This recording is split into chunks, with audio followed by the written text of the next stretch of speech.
안녕하세요. 김거희TV입니다.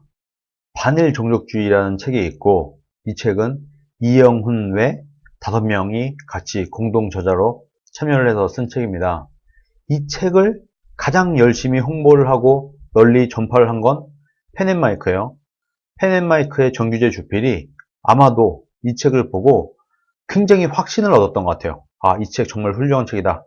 이 책은 정말 팩트와 여러 가지 실증적 자료가 아주 튼튼하게 되어 있는 그런 책이므로 그 책에 대한 확신을 갖고 정규재 주필이 직접 이 책을 널리 홍보를 해서 많은 사람들이 알게 되었고, 이것을 본 또 많은 유튜버들이 이것을 또 제2차, 3차 확산해 나가면서 이 반일 종족주의라는 책이 베스트셀러에까지 오르는, 이런 어떻게 보면 굉장히 우파에 있어서는 경이로운 기록을 지금 세우고 있습니다.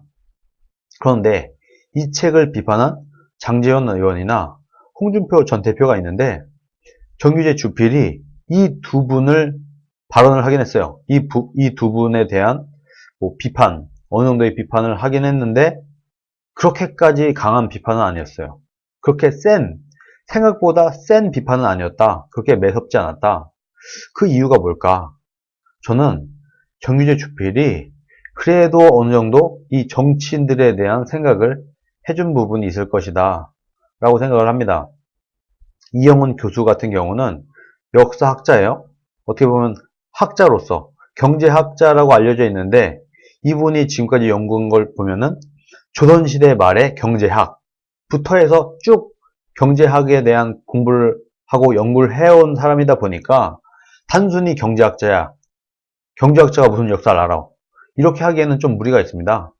이영훈 교수 같은 경우는 경제학자인데 조선시대 때 경제를 연구한 것도 있는 거예요. 이영훈 교수 정도면 그래도 어느 정도 전문성이 있다고 봐야지 맞다고 저는 보고 있습니다. 그런데 어떻든 이영훈 교수는 학자예요. 그리고 정규재 주필은 언론인이죠. 언론인의 역할이 있고 학자의 역할이 있고 정치인의 역할이 있습니다. 정치가는 그야말로 선거를 치러서 이김으로써, 선거에서 이김으로써 힘을 얻고, 이 힘으로 국가를 운영하고 통치하고 입법을 하고 이런 활동을 하는 게 정치인이에요. 그야말로 정치 활동을 하는 겁니다. 정치인들이야말로 가장 최전선에서 일반 국민들을 설득해내야 되는 그런 최일선에 있는 사람일 수도 있어요. 언론인도 분명히 그 역할을 하고 있지만 정치인은 그야말로 표로 심판을 받는 입장이다 보니까 가장 국민들이 정당이 최전방에 있는 것이다, 이런 얘기를 하고 있는 겁니다. 그런 입장에서 우리가 정치인 입장에서 한 번쯤은 생각해 볼 필요가 있을 것 같아요. 내가 정치인이야. 내가 유력한 정치인이야.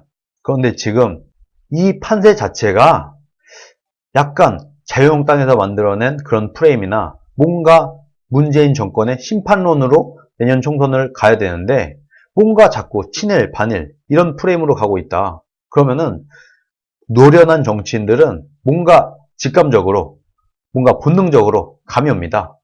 아, 이래서는 안 되는데? 지금 왜 이렇게 이상하게 분위기가 흘러가지? 이러다가 내년 선거에 반일, 친일 프레임으로 선거를 치르게 되면 어떻게 될까? 걱정이 되기 마련입니다.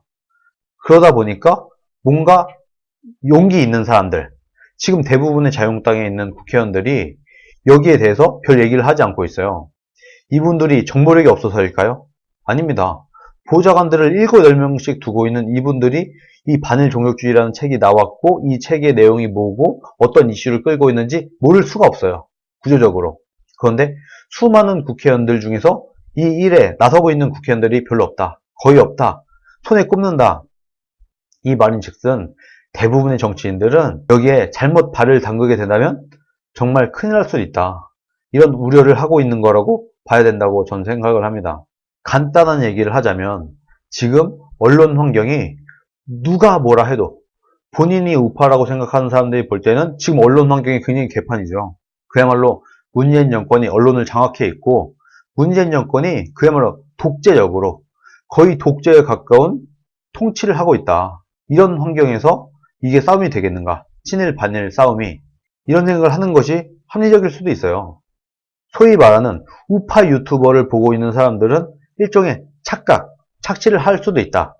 우파의 페이스북만 보고, 우파의 트위터만 보고, 우파의 유튜브만 보는 사람들은 착시 현상을 일으킬 수도 있다. 대부분의 국민들의 시각은 오히려 보지 못하고 있을 수도 있어요. 조금 쉽게 말해서 보수 우파 진영에서는 탄핵이 굉장히 잘못됐다. 바로 앞에 있었던 박근혜 대통령의 탄핵 자체가 굉장히 잘못된 거다. 이런 것은 우파 국민들에겐 상식이에요. 그런데 우파를 벗어나서 조금만 일반 시민적인 시각으로 가서 보면은 오히려 대부분의 국민들은 탄핵의 부당함 이런 거 생각조차 하지 않고 있습니다. 이미 지나간 것이고 박근혜 대통령은 탄핵 당해도 싸거나 박근혜 대통령은 정당하게 탄핵됐다고 보는 사람들이 훨씬 더 많아요. 그게 현실입니다. 말하자면 박근혜 대통령의 탄핵 프레임 자체가 꽤 견고하게 우리나라 국민들의 머릿속에 인식이 되어 있다는 거예요. 그런데 제가 볼 때 이 탄핵 프레임을 걷어내는 것도 굉장히 힘듭니다. 지금 상황에서는 이 탄핵 프레임을 걷고 박근혜 대통령의 명예회복을 하기 위해서는 정권을 되찾아와야 된다라고 말하는 정치인들이 많아요. 이게 정말 쓸데없는 일이거나 정말 말도 안 되는 얘기일까요? 저는 그렇게 보지 않습니다. 어떤 사람들은 이렇게 얘기를 해요. 박근혜 대통령의 탄핵의 부당함을 알려야 정권을 교체할 수 있다. 이렇게 얘기하는 것도 뭐 1년 말이 안 된다고 볼 수는 없을 것 같아요. 그치만 반대로 박근혜 대통령을 앞세워서는 도저히 선거에서 이길 수 없다. 박근혜 대통령은 지나간 사람이고 이미 지지율이 꽤 떨어져 있는 상태에서 그야말로 확실한 국정농단이라는 프레임이 씌워지면서 갔던 것일 뿐이지 이미 박근혜 대통령의 지지율은 충분히 낮아져 있었다. 그래서 지금 박근혜 대통령 탄핵 프레임으로 뭔가 해보려고 하는 것은 사실 정치적으로 올바르지 않다. 가능하지 않다. 현실적으로 볼 때. 이렇게 얘기하는 사람들의 주장도 일리가 있다는 겁니다. 그런데 이 친일 반일, 우리나라 사람들이 갖고 있는 반일 감정, 일본에 대한 적개심 이런 거는요.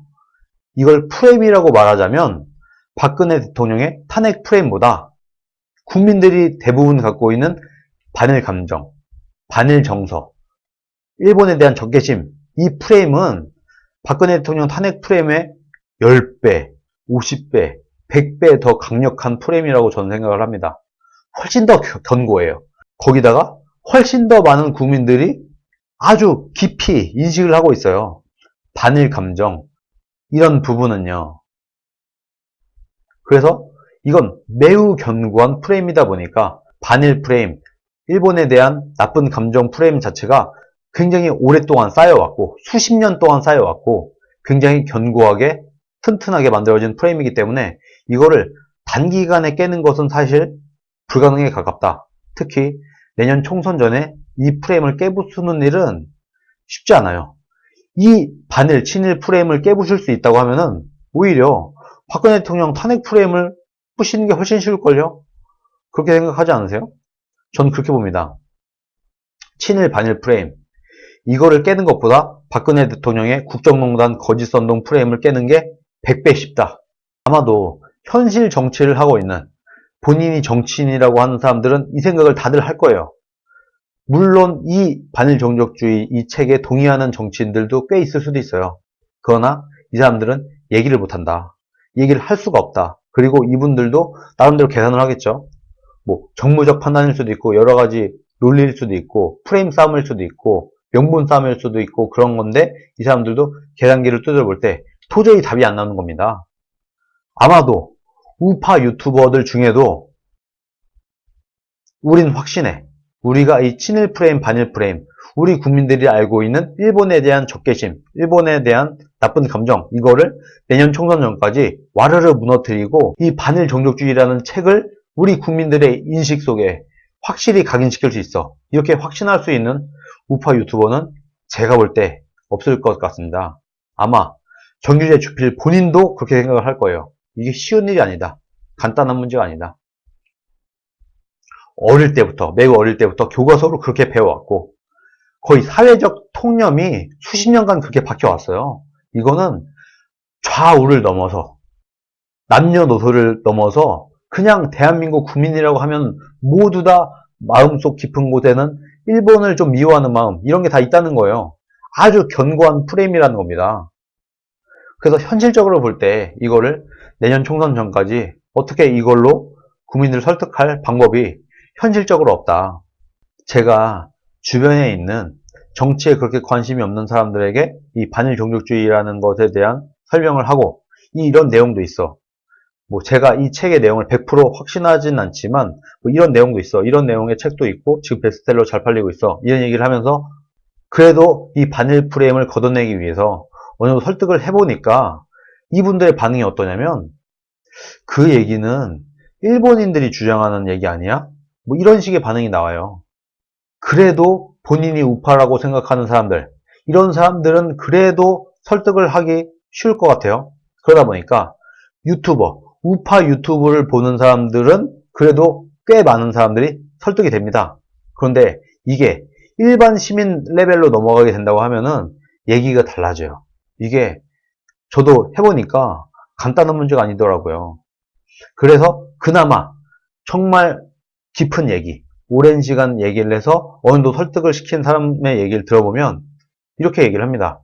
이거 근데 이 프레임이나 이 싸움으로 내년 총선까지 절대로 국민들 상당수를 설득하기 어려울 것이다. 이렇게 확신을 해요.